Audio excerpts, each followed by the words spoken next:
Bonjour à tous et bienvenue sur la chaîne Lestat JDR pour une nouvelle vidéo sur un sujet qui me tient particulièrement à cœur, les intrigues politiques en jeu de rôle.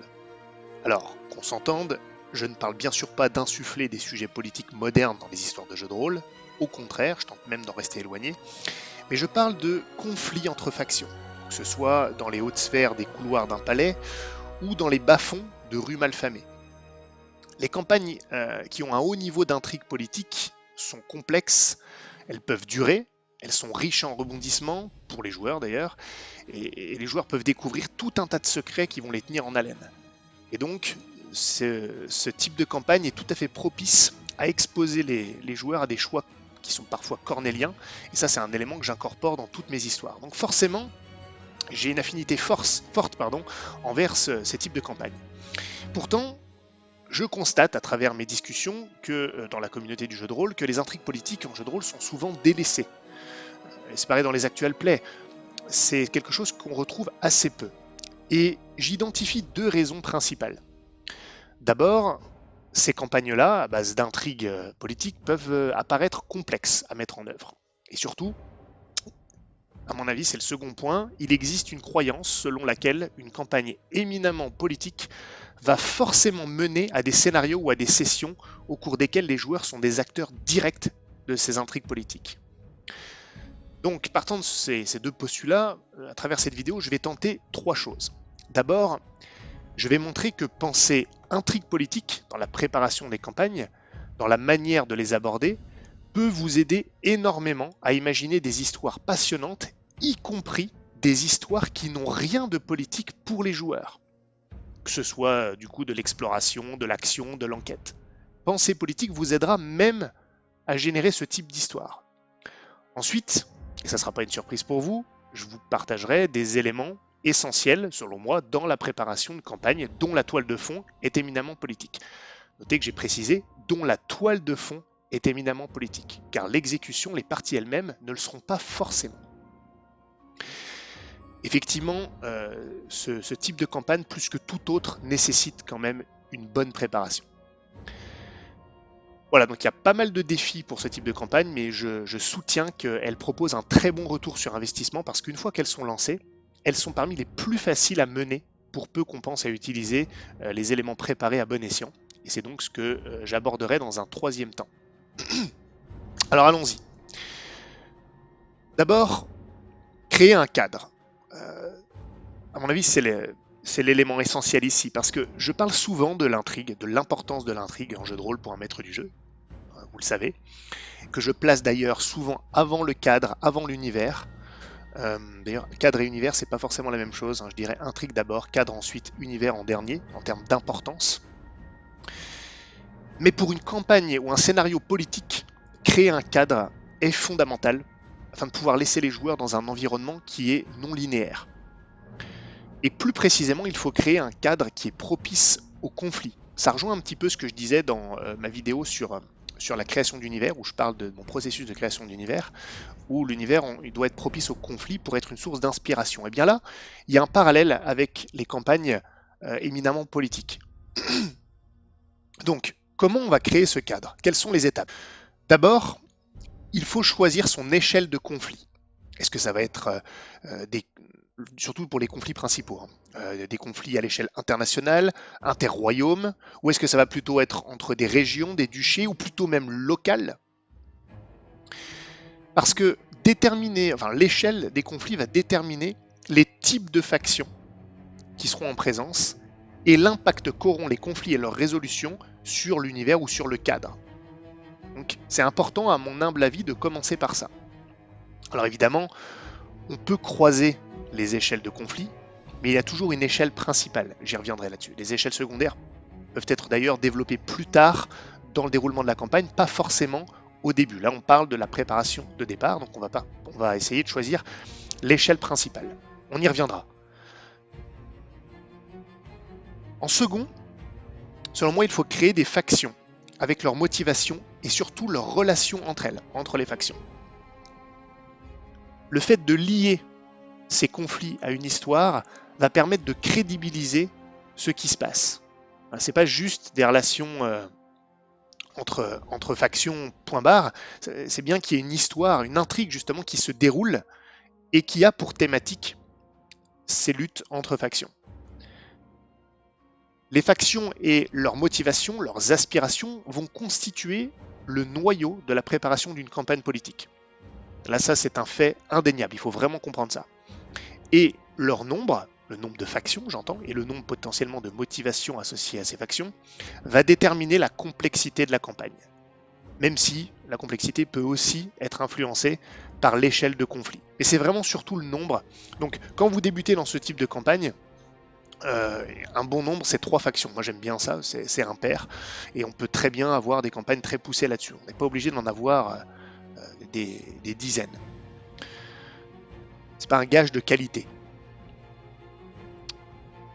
Également, il faut penser, lorsqu'on va justement créer ces factions, à créer bien sûr des factions belligérantes, c'est-à-dire qui sont directement impliquées dans le conflit, et je pense que ça peut être une bonne idée pour complexifier un peu tout ça, d'avoir des factions neutres, ou en tout cas des factions qui sont au départ non investies dans le conflit.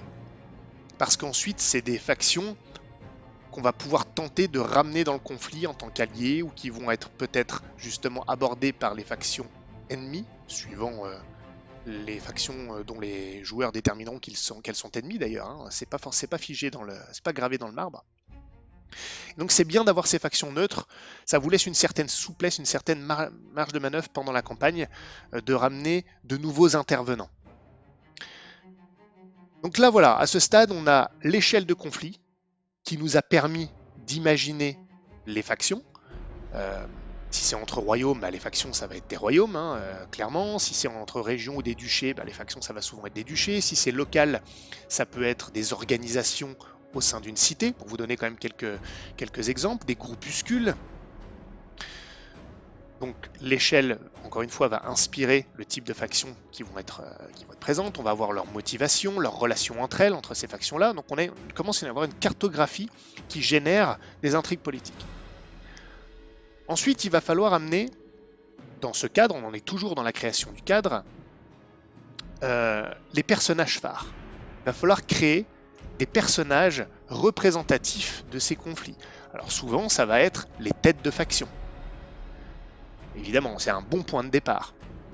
Et d'ailleurs, je ne peux que vous suggérer d'ajouter également à ces personnages phares des motivations personnelles, au-delà de la motivation de la faction elle-même. Et parfois même, leur motivation personnelle pourrait être en opposition avec les motivations de la faction.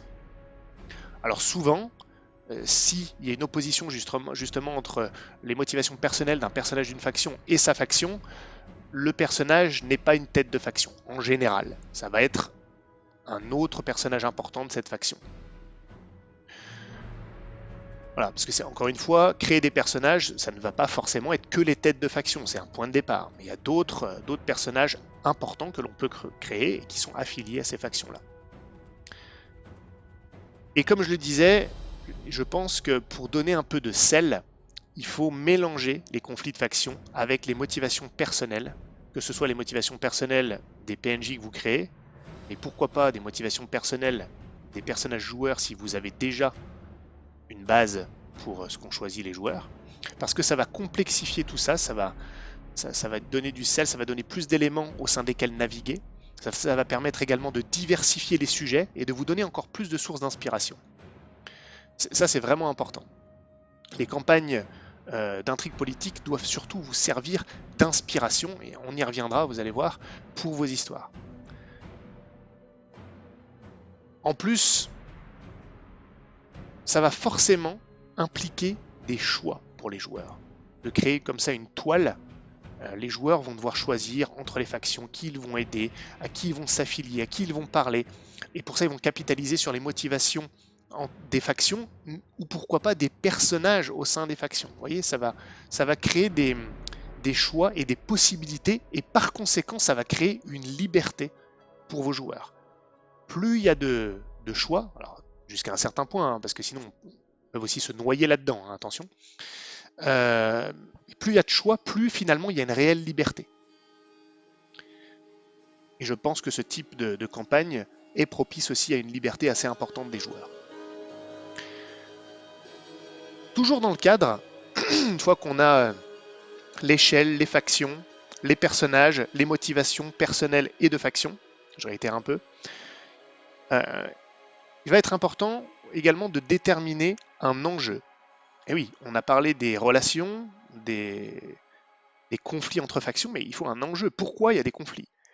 Que veulent ces factions? Pourquoi se battent-elles? Que ce soit d'ailleurs se battre avec les armes ou politiquement ou autre. Pourquoi? Il faut vraiment déterminer que ce soit une ressource, que ce soit un territoire, que ce soit une influence sur un domaine, peu importe. Il faut déterminer au moins un enjeu. Vous pouvez en déterminer plusieurs si vous le souhaitez. Encore une fois, ça va complexifier la campagne, donc c'est à vous de mettre le curseur où vous le souhaitez pour la complexité de la campagne. Il faut un enjeu. Ça sert à rien de trop détailler, je pense que tout le monde a compris ce que c'était, mais il est fondamental finalement. Lui-même pourra d'ailleurs être source d'inspiration également. Enfin, et j'ai commencé déjà à l'aborder un peu précédemment, pour finir cette création de cadre, il faut, une fois que vous avez toute cette base, il est intéressant de lier le cadre politique donc, que vous venez de créer personnellement au personnage. Peut-être que l'un des acteurs majeurs parmi les personnages que vous avez créés est affilié au personnage ou à un personnage. Pourquoi d'ailleurs ne pas prendre tout simplement un PNJ de l'histoire du personnage que le joueur vous a fourni si vous le faites dans cet ordre? Ça peut être très intéressant, ça vous facilite la tâche déjà dans la création d'un PNJ, vous avez juste à le rajouter et ce simple fait va rendre l'environnement, le cadre plus personnel. Moi je suis très friand de ça, je demande souvent à la création de personnages que les joueurs me donnent une liste de personnages qu'ils connaissent, que ce soit des rivaux, des amis, de la famille, peu importe, parce que je pioche là-dedans et je place ces personnages dans mon cadre. Et ça fait toujours son effet quand les joueurs croisent les personnages qu'ils connaissent et qu'ils ont eux-mêmes créés en amont du déroulement de la partie. Autre exemple, peut-être qu'une faction a eu un impact négatif ou positif d'ailleurs sur des personnes qui sont chères au personnage au pluriel ou au singulier. On peut après faire au cas par cas.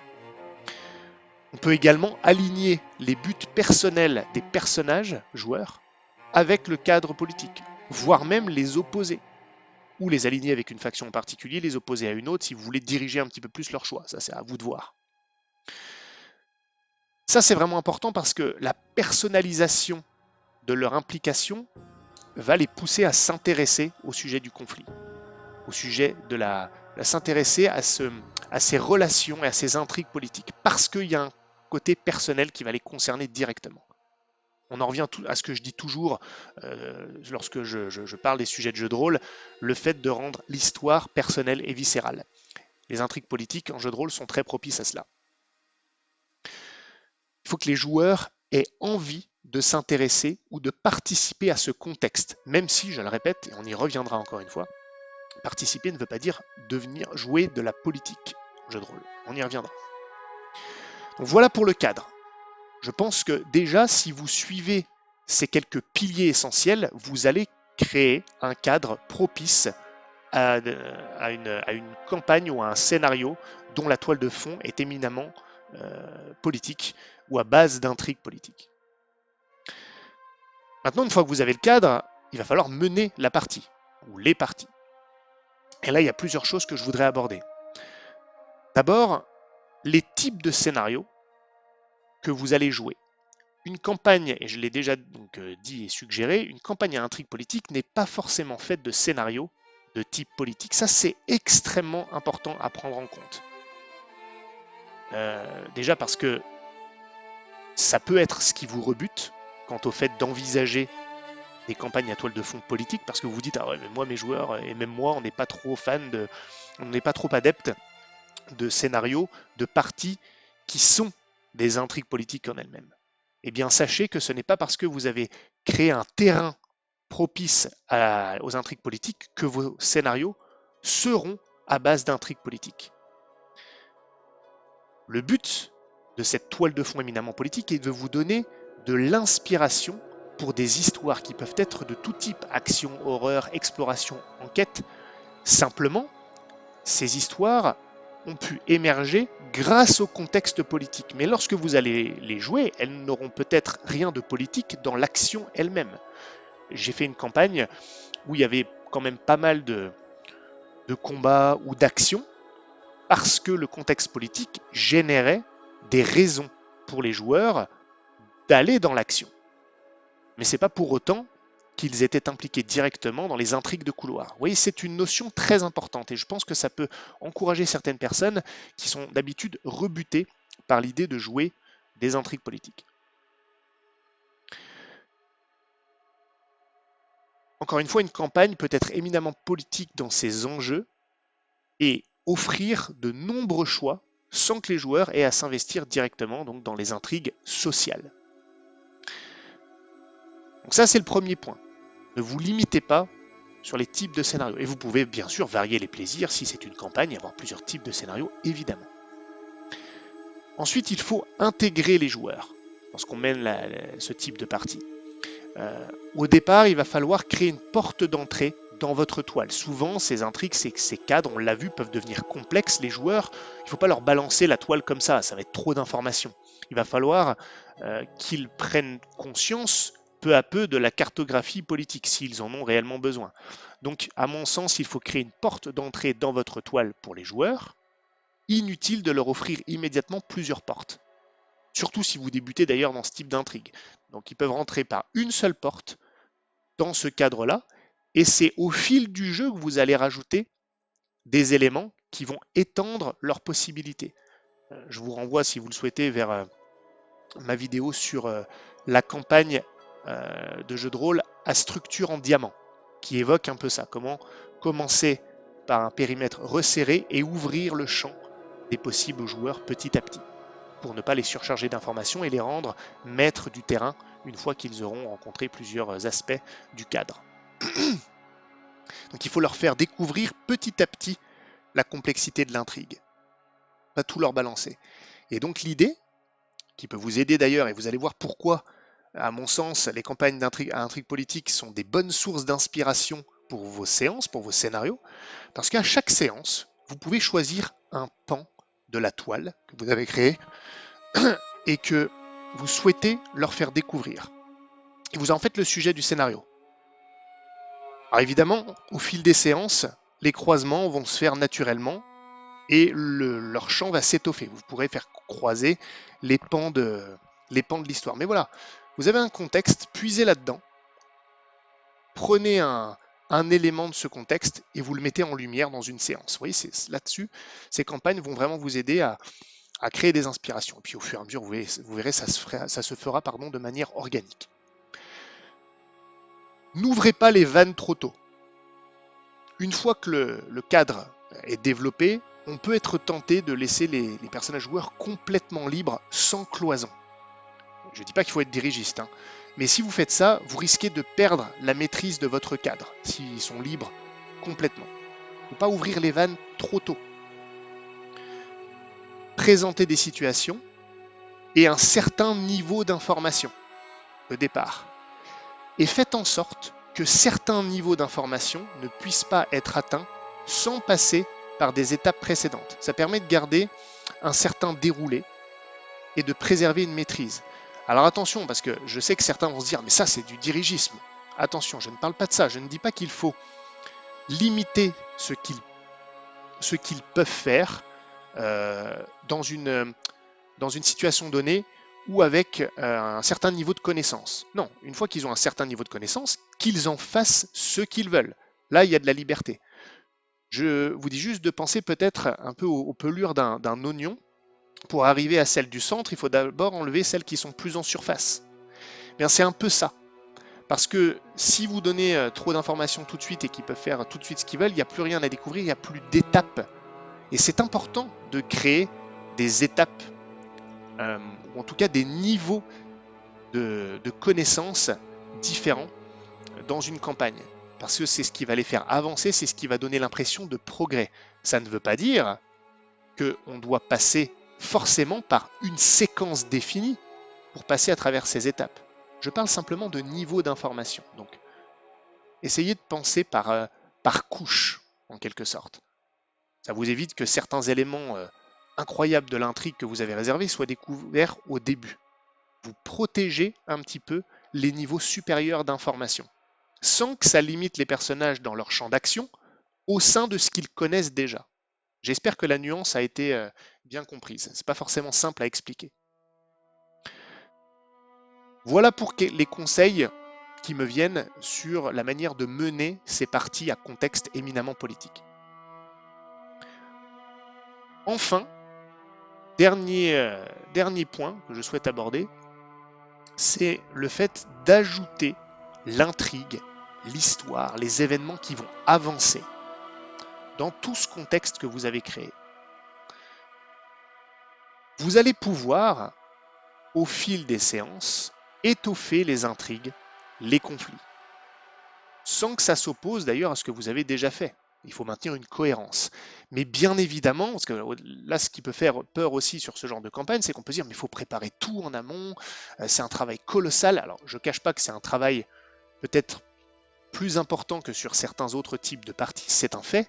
Néanmoins, attention, je ne suis pas en train de dire qu'il faut tout créer. Il faut créer un cadre qui va constituer une base, un noyau solide, mais dans les campagnes éminemment politiques avec des intrigues, les choses s'étoffent aussi au fur et à mesure, puisque vous n'allez pas penser à tous les détails tout de suite, et heureusement. Et au bout d'un moment, certaines actions, certains choix des joueurs vont vous faire aborder des sujets dont vous allez vous rendre compte que vous ne les avez pas encore tout à fait développés. Ah, très bien, on en arrive dans un exemple typique où les actions des joueurs vont vous inspirer, vont vous diriger. J'ai commencé récemment notre nouvelle campagne Au nom des pères, qui est une campagne à contexte éminemment politique. Les joueurs, lorsqu'ils sont arrivés dans la ville, ont fait une liste de ce qu'ils avaient envie de faire, quels étaient qu'est-ce qu'ils pensaient faire et pourquoi. Sur le tas, il y a des choses dont je me doutais un peu, on va pas se leurrer, hein, la préparation n'est pas là pour rien, c'est moi qui leur ai donné certaines informations. Et puis il y en a qui ont pensé à des choses auxquelles moi je n'avais pas pensé. Parfois même des choses évidentes, c'était assez amusant. Mais c'est génial parce que ça m'a permis de dire, bah tiens, voilà, très intéressant, je vais donc développer ce qu'il a une chance de trouver en faisant ça. Et donc graduellement, au fur et à mesure du déroulement, vous allez étoffer cette intrigue. Vous allez étoffer des éléments du cadre. Et donc, le cadre des intrigues politiques va s'enrichir. Il faut juste faire attention à ne pas entrer en opposition avec ce que vous avez déjà créé, il faut garder une cohérence. Mais le fait d'avoir déjà créé un noyau, un cadre, va vous aider justement à garder cette cohérence en vous donnant des références. Ensuite, quand on parle d'intrigue, on parle un peu plus de mouvement. Le cadre est peut-être un peu plus statique, l'intrigue est ce qui va faire vivre le cadre. N'oubliez pas que les factions que vous avez créées sont dynamiques. Elles agissent. Les personnages joueurs ne sont pas les seuls à agir.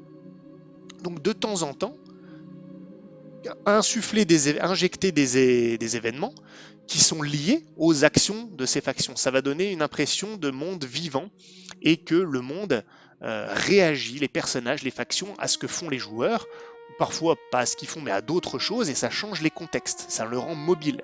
Ça, c'est fascinant dans une campagne de ce type.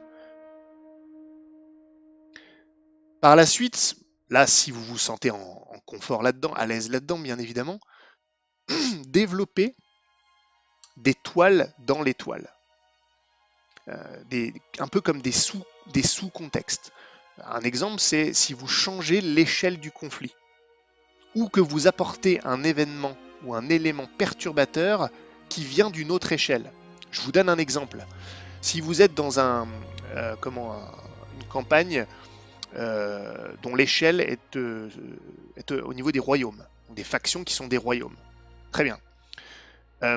Et vous avez envie de gagner un allié économique, peu importe, en faveur d'un royaume.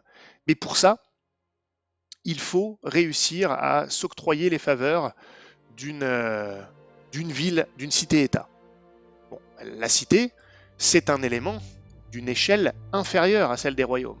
Mais il va quand même falloir aller dans cette ville et trouver des alliés qui vont pouvoir faire pencher l'influence de la ville en votre faveur. Et donc on va se retrouver avec un mini cadre au sein de cette ville que vous allez pouvoir développer, pas à l'excès, hein, avec quelques factions, pourquoi pas, pour que pendant quelques temps, vous soyez dans ce cadre inférieur, qui n'est plus, dans cette nouvelle échelle plus locale. C'est là qu'on peut croiser les échelles, et ça verticalise votre cadre. Ce n'est plus que horizontal, si vous voulez une image comme ça. Et ça, c'est extrêmement intéressant dans ce genre de campagne à base d'intrigues politiques. Ça peut même être l'inverse. Là, c'est vous, dans cet exemple, c'est vous qui allez chercher des choses dans une autre échelle, mais des éléments d'une autre échelle peuvent intervenir également dans votre échelle de conflit. Par exemple, si votre échelle principale de conflit, c'est un niveau local dans une ville, donc là on fait l'exemple inverse, il peut très bien se passer un moment où les autorités royales, donc au niveau du royaume, interviennent parce qu'il s'est passé quelque chose en ville qui ne leur va pas du tout. Et là, boum, vous avez un élément d'une échelle supérieure qui intervient. Et ça peut donner un élément de tension très important. Et encore une fois, ça verticalise les intrigues et le cadre. Ça lui donne une profondeur. N'hésitez pas à faire ça, n'en abusez pas non plus, parce qu'après, il y en aura dans tous les sens. Il faut garder aussi une maîtrise. Ça, c'est l'un des défis de ce type de campagne. C'est après de rester quand même sur quelque chose il ne faut pas que ça devienne une usine à gaz. Et ça si vous voulez, ça dépendra de la maîtrise que vous avez du contexte. Et justement, ça va être mon dernier point, pour garder une maîtrise dans une campagne comme ça qui peut s'avérer très dense potentiellement, suivant où vous mettez le curseur, on y revient, il faut que vous vous laissiez parfois du temps. Il y a beaucoup d'éléments à garder en tête, il faut garder des cohérences. Donc, n'hésitez pas, moi ça je le fais très fréquemment, à demander aux joueurs, une fois que vous avez terminé une séance, ce qu'ils comptent faire pour la prochaine séance. Vous allez me dire, j'invente rien du tout, c'est vrai pour d'autres campagnes que des campagnes à intrigue politique. Mais là, je trouve que c'est encore plus important. Demandez ce qu'ils comptent faire pour la prochaine séance. Comme ça, déjà, vous n'êtes pas dirigiste. Au contraire, vous laissez agir. Mais ça vous laisse le temps de préparer, éventuellement d'affiner certains points, d'étoffer des éléments de votre cadre pour répondre au mieux aux actions qu'ils ont prévues. Ça vous donne des bases d'inspiration pour étoffer et être prêt pour la prochaine séance, tout en tirant parti du noyau que vous avez déjà créé. C'est pour ça que je dis que ça s'étoffe au fil du temps, notamment grâce aux idées des joueurs et à ce qu'ils comptent faire. Reposez-vous sur eux, sur ce qu'ils planifient de faire, mais demandez-leur en amont. Je pense que c'est très important et ça vous facilitera grandement la tâche, sans les contraindre eux, puisque ça reste eux qui décident ce qu'ils vont faire tout de même. Donc voilà, je pense que j'ai fait le tour des éléments principaux. Enfin, je pense qu'on pourrait en parler pendant des heures. Pour l'instant, on va s'en tenir à ça. Donc les intrigues politiques en jeu de rôle, comme vous l'avez vu, en tout cas c'est ce que moi je pense, peuvent vous apporter énormément. Les scénarios politiques en eux-mêmes apportent leur lot de scènes d'anthologie, des négociations, diplomatie, ça peut être très intéressant. Des intrigues à démêler, ça va donner des choses à découvrir aux joueurs. Et les situations politiques comme ça, comme vous l'avez vu, sont des sources d'inspiration vraiment incroyables pour des histoires qui, elles, ne sont pas forcément d'ordre politique ou des intrigues de couloir. Voilà, écoutez, j'espère que ça vous aura intéressé, que ça vous aura inspiré surtout. Si c'est le cas, abonnez-vous à la chaîne, n'hésitez pas à laisser un petit pouce bleu ou à commenter dans les commentaires, et on se retrouve pour la prochaine vidéo.